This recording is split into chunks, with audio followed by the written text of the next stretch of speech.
Just be in earnest. Just be in earnest. Just be in earnest. Just be in earnest. A little one bedroom. Yo, okay, so it's looking like episode 2 of Just Be in Earnest. Looking like this might be a consistent thing. I hope that's okay with you all.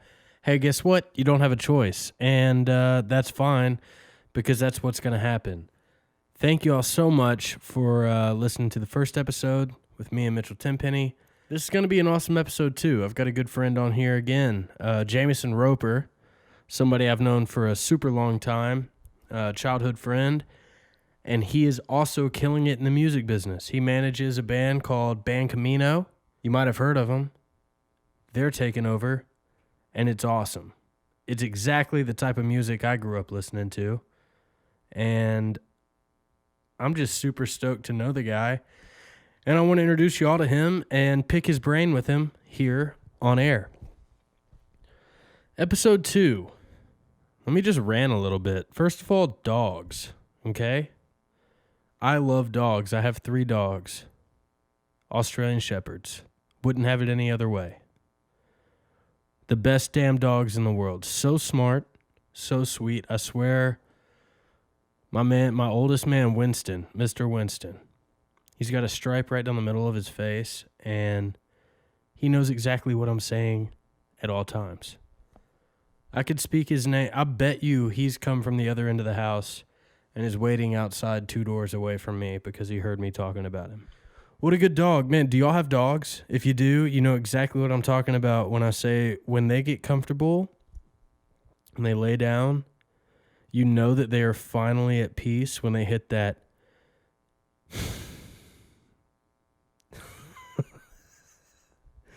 that nose breathe, that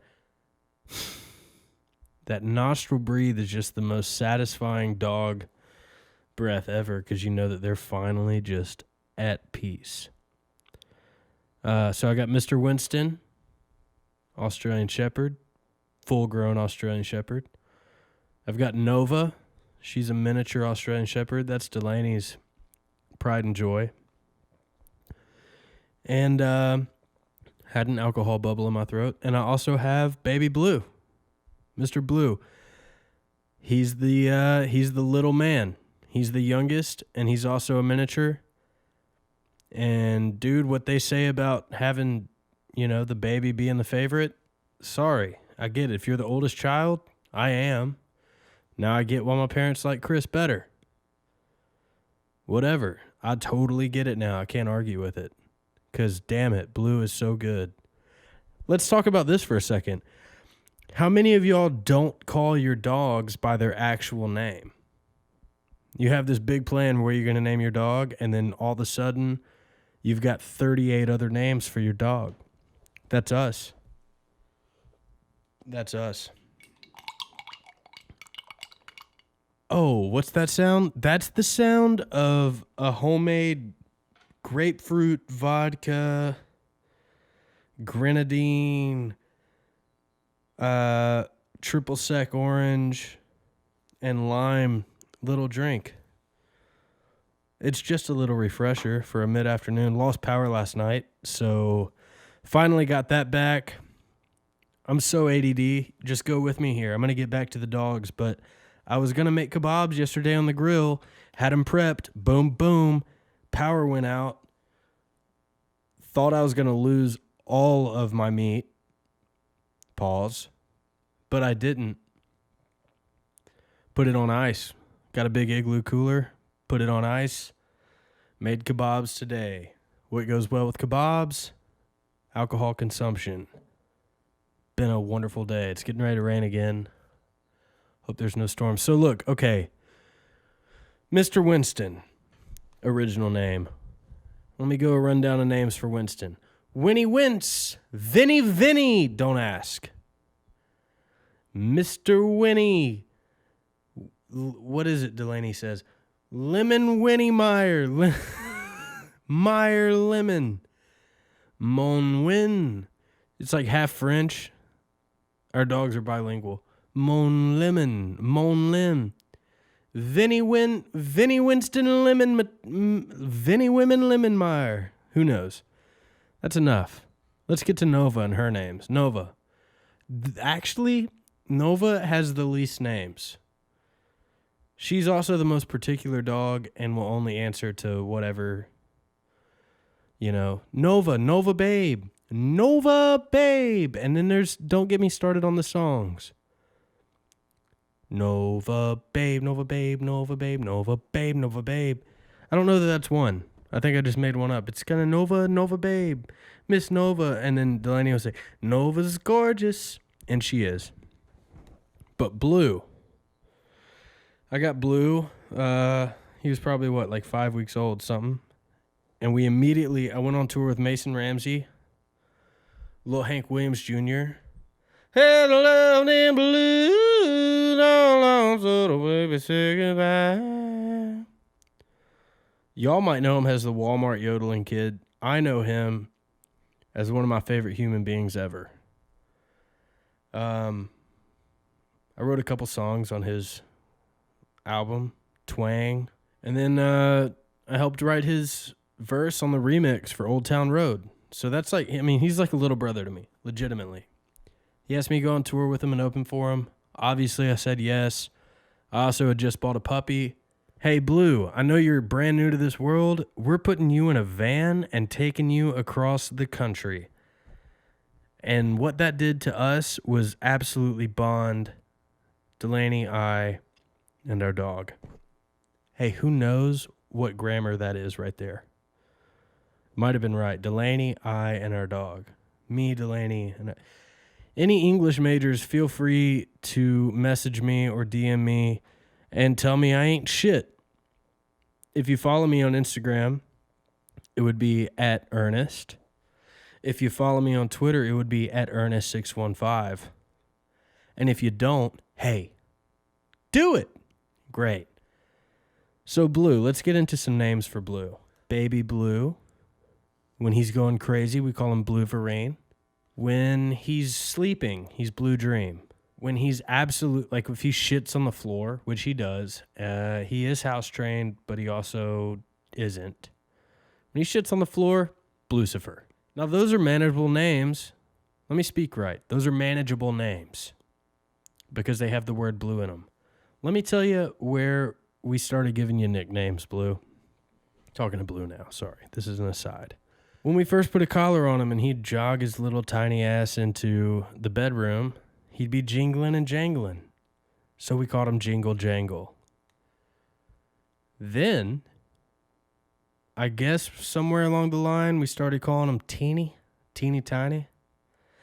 And now it has just gone off the rails with eeny, meeny, teeny, tiny, teeny, tiny. I mean, this dude gets more theme songs than the game show on fucking TV land, dude.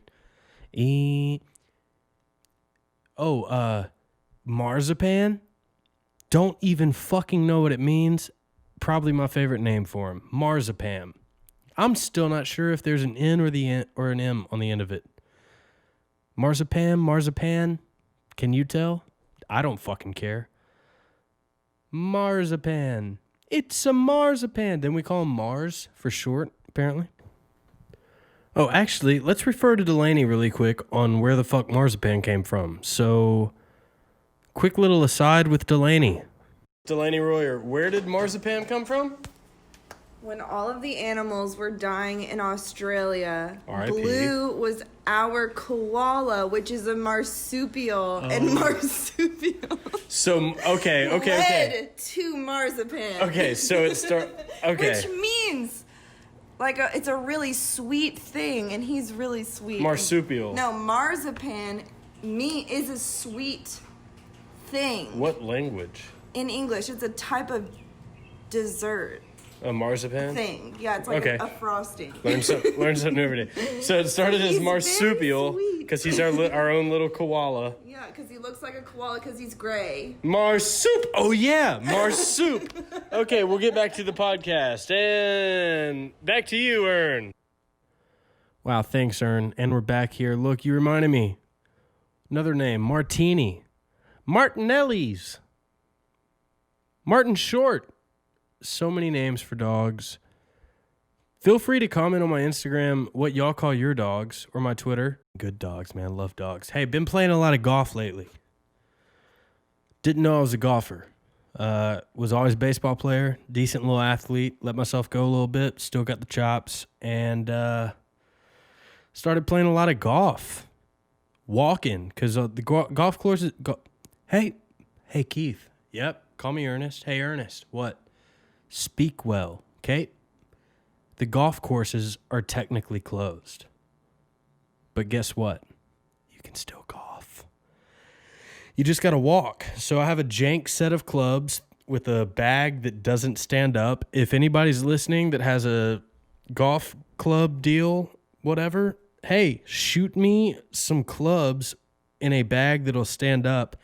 And I promise I will mention you on my podcast every day that I ever record a podcast. Till then, I'm laying my bag of clubs down and I'm teeing off with an okay driver so that I can hit with an okay hybrid or 5-iron out of the rough, sometimes the fairway, and then I can putt into the vicinity of where the hole is because we're playing on COVID rules, which means if you're just in like a foot within the hole, count it, because we're not reaching in there and grabbing the Rona.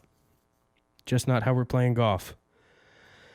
So I'm probably a month into playing golf consistently, like enough where I bought a pair of golf shoes. I got a pair of golf pants, Nike, breathable. Shout out Nike for my shoes and pants and my hat. What I don't have is a good golf shirt. I have actually, you know what? I'd like to thank my sponsor, White Claw, because they've been there for me in every asset of my life.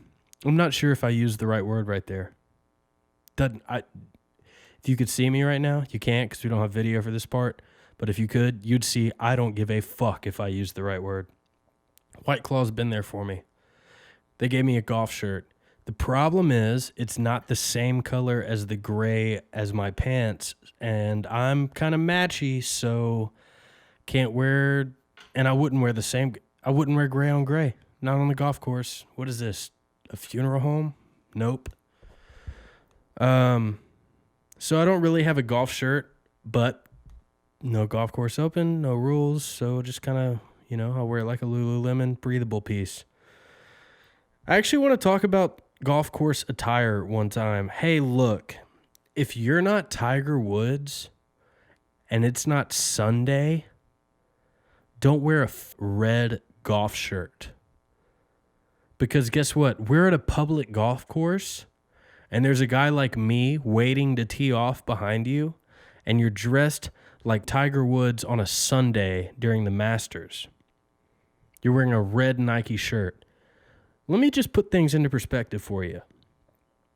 If you don't hit a 300-yard drive down the cock and use a sand wedge to just drop it on the green within 12 foot of the cup and then birdie that bitch every hole, don't wear a red shirt.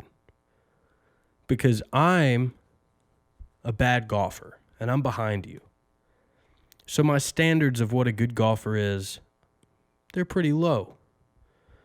But if I see you wearing a red golf shirt, black pants, black hat, you take 8 practice swings, and you shank a ball, guess what? Jogging up and kicking your bag over. Because you suck, I suck, we have that much in common, kicking your bag over. And I'm telling you why. When you're like, what the fuck? Hey, you're wearing a red shirt. Are you Tiger Woods? Oh, you're not? Okay. Don't mind me. I'm going to shank 3 balls while I wear my fucking Led Zeppelin band shirt. Whoops. Don't care because I don't golf. Don't care so much. I'm talking y'all's ears off. I just want to thank y'all for tuning into my podcast. This is just episode 2. We're going to get going. If y'all have anything y'all want me to talk about or, any topics, any guests y'all want me to have, please let me know. At me on Instagram or Twitter, at whoever you want on there, and let's get this thing going. I want this to be legitimate. I still got a record to promote. Don't think I don't. Locals only. It's probably the best album called Locals Only by ERNEST that's out there. And you all deserve to go hear it. If you've been hearing it, thank you. If you haven't been hearing it, thanks for getting off this podcast, going and logging in and downloading my project. Some of my favorite songs I've ever written are on this thing. Period. Got a dope music video for Sugar coming out soon. Wish I could tell you about it, but I'd have to murder you. We don't want that. Got a bright future ahead of me. Okay, I'm going to go ahead and take a bathroom break, let this music play, and I'm going to bring my boy Jameson Roper in. Just being earnest. 14, 15, 16, 17, 18, yeah. Dude, what is that? I don't know, some video that was sent to me. Okay, well, I'm here with Jameson. We were going to do this yesterday, and I'm just going to be honest. I got a little too high. Before you came to my house, not at my house. Right, no. Smoked some great medical marijuana, and it's been a while since I had some good weed.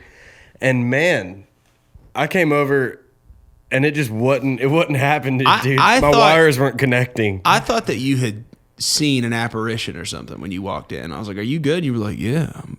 Why? What's up? And I was like, "Dude." I was on a low vibe. I was happy, but literally my brain was working as fast as it absolutely could. So, and after we'd made the decision, okay, we're going to shelve this. We're going to do the podcast tomorrow. You sat there and you were like, "Well, yeah, but anyway, you want to just hang out?" Yeah. And I was like, "Yeah, sure." So we just sat there and hung out for like an hour and a half. I needed to take a seat. and then I came in and my wife was like, "How was it?" And I was like, "Oh, we didn't do anything. We just talked." On the podcast. All along, I just wanted to hang out with Jameson. Man, so this morning I prepared. I woke up, had a cup of coffee, watched an episode of Ozark, took a little microdose of mushrooms, and had a Corona. Okay, so we might be in for the same thing by the end of this. Oh, really? Yesterday. No, is that we might be in for the same result of yesterday? Oh, no, you're good. You're good. No, that's what I'm saying. Today we're like, I'm up and at 'em. Okay, got it. We're moving full cylinders. Got it. Actually, this podcast is brought to you by Corona, not the beer, the virus. Because if Corona wasn't a thing, I would have something fucking better to do. So that's not just this episode. That's the entire podcast Yes, brought to you by the whole global podcast pandemic. brought to you by Corona. Right. Also, Corona beer helping me get through one brew at a time. There's one right there.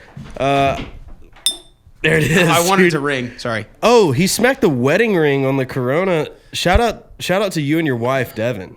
Shout out to my wife, Devin. How She long puts you up with a lot of shit. She puts up with a lot of people coming over in the middle of the day. And I mean, I could go on for a long time. But basically, being in the music business and being married to somebody who's not leads to a very interesting life for her as a passenger. She has to adapt. She has to accept a little, and then she has to tell me to shut the fuck up a lot. Yeah, I mean, Delaney does that for me a lot too. Yeah, it's good that it's welcomed. Delaney's a creative, so she gets, and her dad's a songwriter, and so she gets the lifestyle a little bit. But like, I mean, you know me, I'm a lot to handle. I mean, I've known you for how long have I known you now? Probably close to 20 years. Yeah, which is weird being only 30. Like, I've known you the majority of my life, which is weird. Yeah, since probably 5th grade. Yeah. That's crazy. Yeah, that's bizarre. If you don't know, Jameson is also a Nashville native. Right now on the Just Be in Earnest podcast, we're 2 for 2 on Nashville natives. Actually, 2 for 2 on Lipscomb alumni. The OG homies, dude.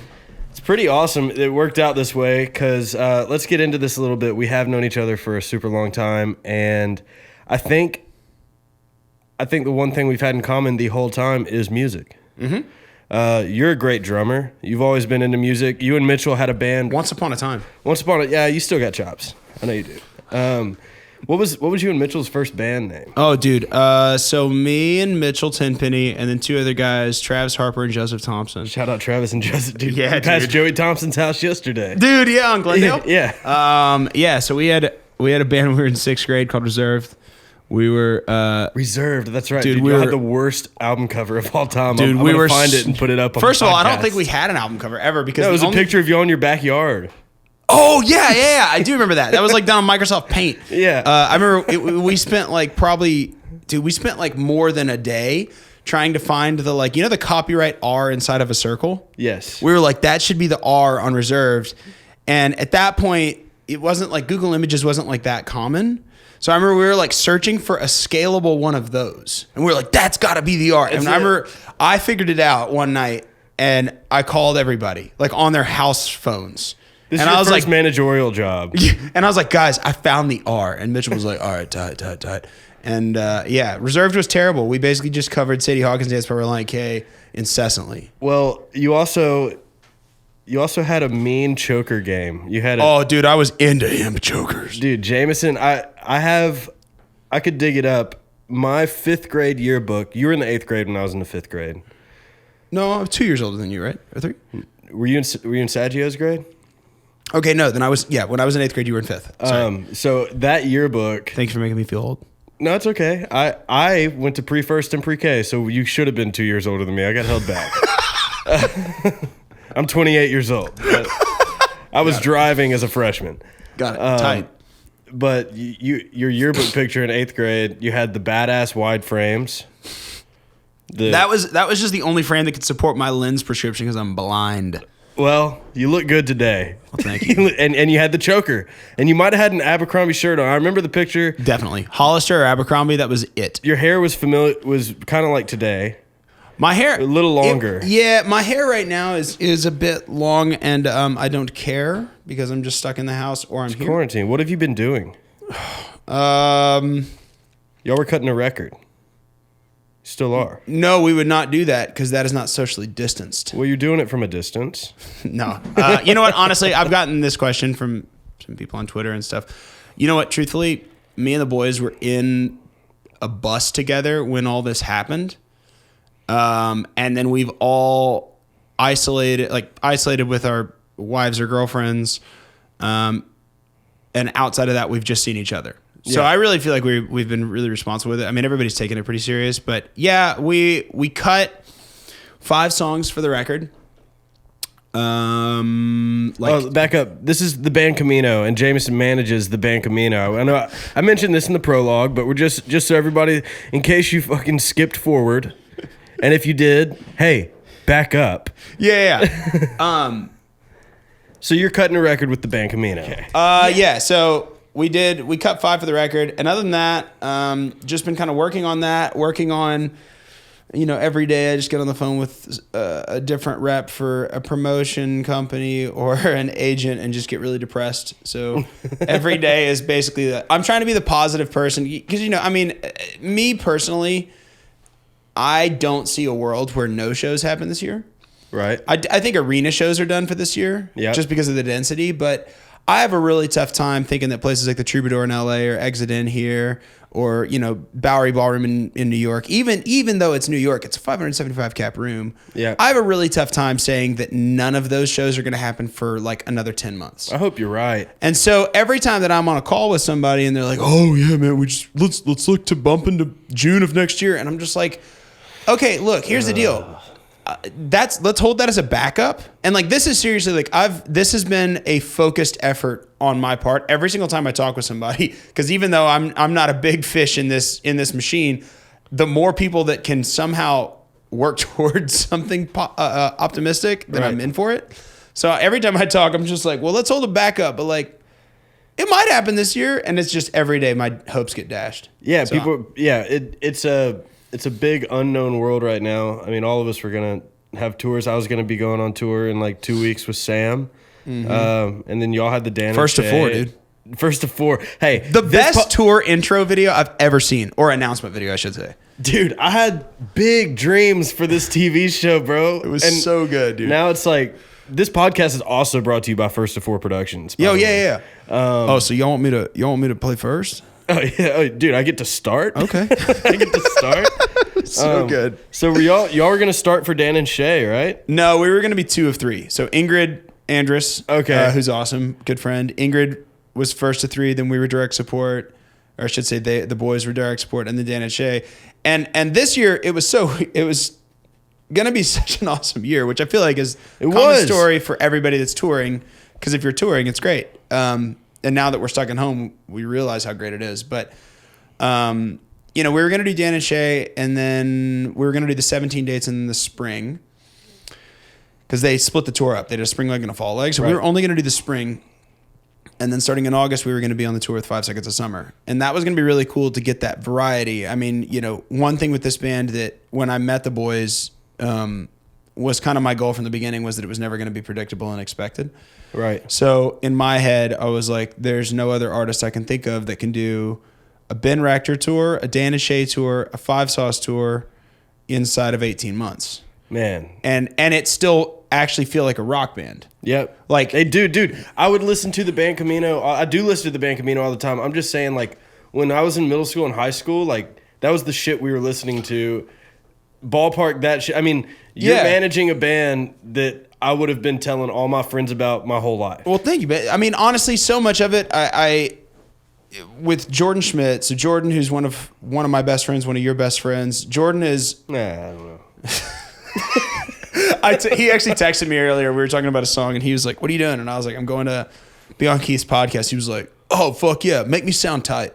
Okay. I was like, "All right," but no, Jordan and I, honestly, from the beginning, I kind of had to talk him into doing Band Camino with me because at the time he was like, you know, out with FGL or whoever, and just stacking cuts, and Jordan and I had like a very, very, very focused conversation with the guys initially, and we were like, you know, part of like those drum balances, right? It's like the music that we grew up on, being bands like Starting Line or bands like Finch or even Blink-182, they would probably be the fully evolved version of that. Yep. Those mixes, which were predominantly Tom Lord-Alge or Howard Benson or Chris Lord-Alge, were really, really, really big compressed records with loud drums. But the thing that they always lacked is they didn't always have a great story to tell. Yep. And so with Band Camino, we were like, all right, cool.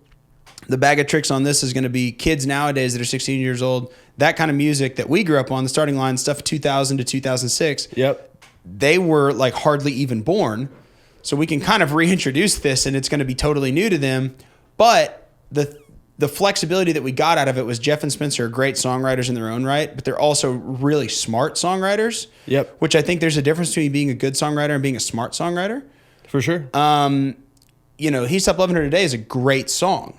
If you're trying to release it in 2020, it doesn't change the fact that it's a great song, but it's not a smart song. Right. And that's where Jeffrey and Spencer are really, and really the whole band from the top down from the beginning. I mean, Garrison's batting a bit. The drummer is batting a bit from a handicap because Garrison's been with us now for about a year and a half. He wasn't there when I joined the band. Right. Or when I started managing the What band. year did you meet them? I remember we were sitting on your back porch and you were getting ready to go to Memphis, and you were talking about them. That was what, 4 years ago? At least? No. That was all. That would have been. I met them August of 17. Well, that's 3 years ago. Yeah, and then I signed them January 1st, New Year's Day, of 18. That's incredible. And then I got them on a tour that left like 3 weeks later, and then What cap rooms did they start out playing? That tour was first of 3 on the Dangerous Summer tour, which was like 150 to, I think the biggest one was like 500. And then the next tour was Night Game with Martin. Yep. And then the next tour was Ben Rector, and then Headlines. Dude, that's so sick. I think we're gonna play a clip that my manager Kroon has.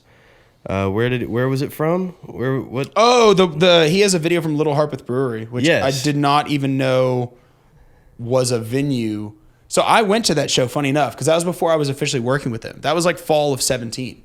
And I went, Wow. me and Mitchell both went to that. So Okay. I remember Mitchell went with me, and I think my parents came to that show too. I bet. Did JR buy shots? Oh, 100%. It was like a type of thing where like my dad called me one night and he was like, "Hey dude, what are you doing?" Like I hadn't seen you in a few days. I was like, "Oh, I'm going to go see this band from Memphis." And he was like, "All right, I'll meet you there." Yeah, I was dude. like, all right, cool. And my dad showed up, and I think my dad has a video of Yes. Jeff's mic like fell over or something, and Mitchell like in the middle of it. Mitchell's like standing next to me, and my dad. And you hear Mitchell's voice. He's like, "Oh, that's so great. The more that can go wrong, more crowds love it." He's like, the best thing that could happen right now is if some more shit fell over. And then out of nowhere, Spencer's guitar just falls off the stand and breaks, and Mitchell's like, "Oh, look at it, dude. They're loving it." I mean, that is so rock and roll, though. Yeah. I love that, dude. Your dad's a legend. Jordan Schmidt. We want to make him sound cool, real quick. Yeah. Dude, I love Jordan. I do Jordan's too. He's my favorite producer, and I get to say that as somebody that gets to work with him.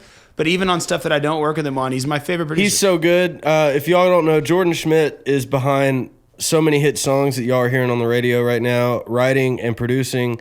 He's the man. He came here from Minnesota. Yep. right? He's from Duluth, Minnesota. I mean, and just you can tell.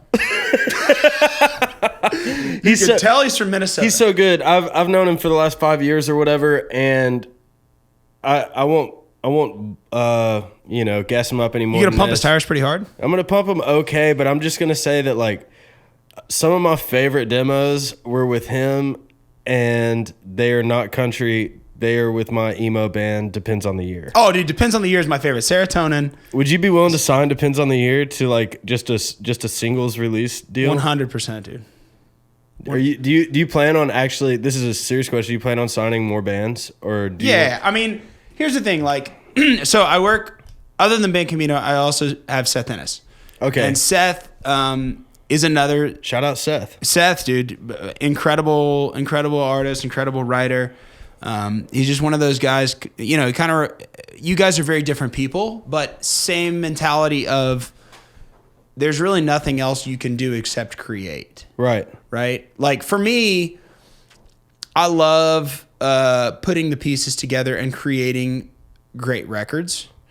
But for somebody like you, somebody like Seth, somebody like Jordan, there's nothing else that you can focus on than creating. It's like not in your nature, and rightfully so, because it shouldn't be. Like the only thing that you guys are put on this world to do is wake up and work, and your form of work do something. Exactly. Yeah. Right. But your form of work is very different than most people's, because it could be one simple idea that manifests itself into a massive thing like 3 months later. Yeah. So I mean, when it comes to working with other artists, Seth was one where we had talked for a long time, and for people that don't know, on Spotify you actually can check credits. They do care about songwriters some. Thank God, finally. Yeah, but if you look, like Seth co-wrote Daphne Blue with the Boys, he co-wrote See Through, he co-wrote Break Me, he co-wrote several on the new record.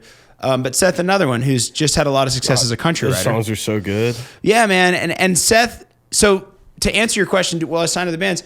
It has to be something where it's got to make sense. I'm really compelled by music on a daily basis. I mean, you talk to any of our friends in Nashville, you come over to my house and we just sit and listen to music, and all I want to do is hear demos. Yep, that's what we did yesterday. Yeah, and it's like too high to do a podcast, never too high to listen to demos. Yeah, and so like for me, it's got to be something where it's like super compelling. Like, I'm never gonna go say like, all right, I'm setting up a management company and we're looking at growing the roster. Right. Like, that's not my game. Right. Like that's so awesome. Like, you know, Steve Bursky is a great friend of mine. Yeah. And Steve Bursky is a partner of Foundations Management, and Steve has Need to Breathe and Lauv and Ben Rector and all this stuff, and like that's awesome. That won't work for me.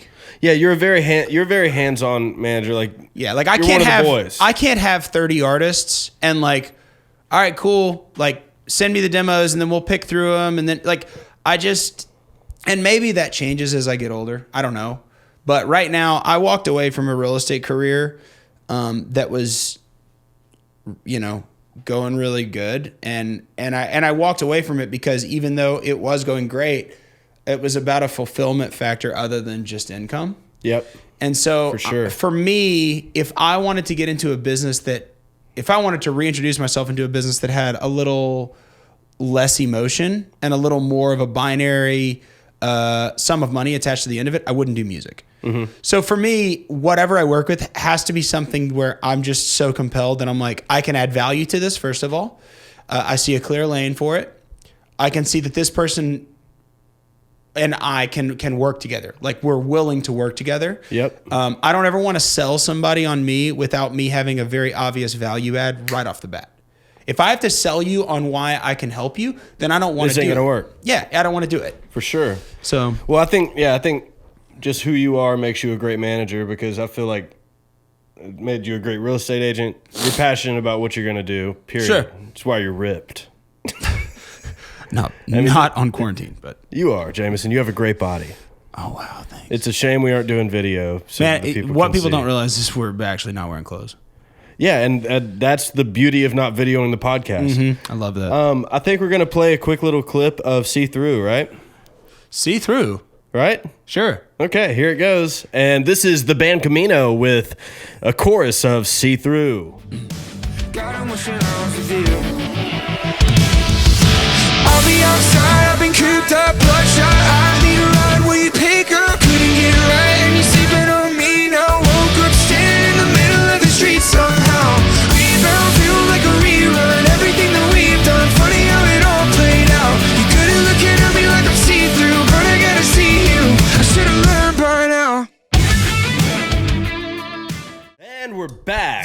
with Just Be in Earnest. The Just Be in Earnest song is my favorite thing. Man, that was just a little fireside creation I came up with. And just be in earnest. It's so Just good, be in dude. earnest. Just be in earnest. Just be in earnest. Just be in earnest. Just be in earnest. Yeah, it's a head hummer. I think I'm gonna drop it on Spotify. Might as well, dude. Do it as like a 12-second, like literally just the interlude. Watch that be the one that pops for me. I'll be furious. I actually won't be. I'll actually be so cocky. If that shit pops off, if I get a banger with a 12-second song, I'm popping off like I'm talking shit on people. I don't even think dude. Spotify counts anything under 20 seconds as a play now. Well, then I'm gonna do a double chorus. Yeah, of course. I'll make that shit Long play 21 out. seconds. Let's just let the people know really quick. Again, as far as Nashville natives go, we're so lucky to be able to come up in Nashville around music. Yep. Loving music, and now we've gotten to make careers out of. Well, and that's actually music. kind of how we met. Yes, it is. We were in. So this is going to be like kind of a hyper focused tangent on this podcast that unless you are familiar with kind of all of us, including Mitchell, Yep. this is kind of go right over your head. But Yeah. Mitchell Tenpenny, country artist, great, was my best friend since we were like 10 years old. And then his brother, Rafe, was your best friend from when you guys were like 10 years old. Yep. And by us all hanging out at Mitchell's grandmother's house, Yes. Mitchell would bring his best friend, Rafe would bring his best friend, and that's how we all just like we were just like a fact of life in each other's lives. Always around. Yeah. And I don't really think anybody like, because we were just older than you guys. We're 3 years older. Yep. And so we were just like doing music, and you and Rafe were always kind of like the younger guys that like maybe felt like you couldn't just hop up there and grab a guitar and play with us. Like you guys Yeah. were like maybe not intimidated, but No, just like we were also just in a different phase of life. Like I think we were making like faux horror movies at his grandmother's house. Yeah, and yeah. some shit. But like I remember, I was probably it wasn't until high school, and y'all were probably in college when we finally just started jamming at you had your downstairs set up. yeah At your house, at your parents' house, and that was like. I remember being so pumped because I was finally getting to jam with y'all, and not just like. And then Jimmy Mitchell's Deegan gone. came in. Dude, shout out Jimmy Deegan. Jimmy came in. Yeah. That was a huge night because it was Jimmy Deegan. Shout out Jimmy, Rafe, me, you, and Mitchell, and we all just. I think I was on keys and mic and like. Dude, me and Jimmy were talking about this the other day. Keith was so sorry, Ernest.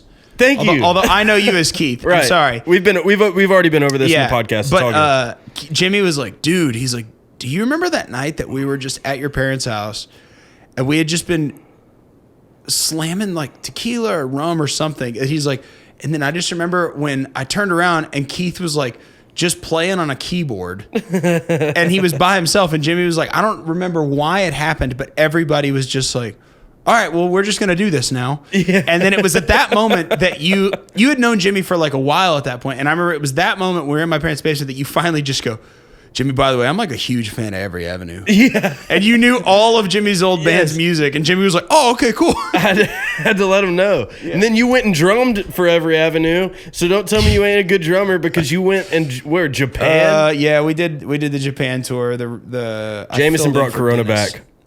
What'd you say? I brought Corona back 6 years ago, 7 years ago, whatever it was. Dude, that wasn't very PC, but neither am I. And that was China. So Hey, dude, you can't be PC when you're just being earnest. that's actually the perfect place to wrap this thing up because you can't. No. And if you're just being earnest, where do you see Nashville being 5 years from now? 5 years from now, Nashville is going to be the preeminent powerhouse for songwriters, regardless of format. There's going to be more rock acts coming out of Nashville Yes. than there will be out of LA. There will be a stronger label presence in Nashville outside of country. Mm-hmm. And I mean, in general, I just think Nashville's also just going to continue to just get fucking huge. Just as a city. Yeah. So I mean, for me, Yeah. I don't like. I mean, I'm fine going to LA and seeing my friends, but I don't love the fact that the music business is all based out there. It's got this seedy overtone, and it's got this really weird genetic backbone out there that I don't really like. Band Nashville's CAMINO- making its own name for itself. Band CAMINO was signed out of a New York label, which was very welcomed for me. Yep. I don't go to LA very much, and I can't stand the fact that when rock bands are like, all right, cool, we're going to be a serious rock band, time to go to LA. I don't like that. Yeah. I think there's too much songwriting powerhouse or songwriting horsepower here that isn't being leveraged the right way. So in 5 years, I think that will correct itself. Awesome. I think you're going to be very right. And if we're still here in 5 years to see it, Hope rock music's around in 5 years, you know? it's going to be flourishing. Thanks for coming on Just Being Earnest, Jameson. It's good knowing you, and I hope to keep knowing you. Oh, I'm going to know you. Oh, we're going to know each other. All right, guys. Thank you, guys. I'll see y'all next week. Peace. Just being earnest. Just being earnest. Just being earnest. Just being earnest.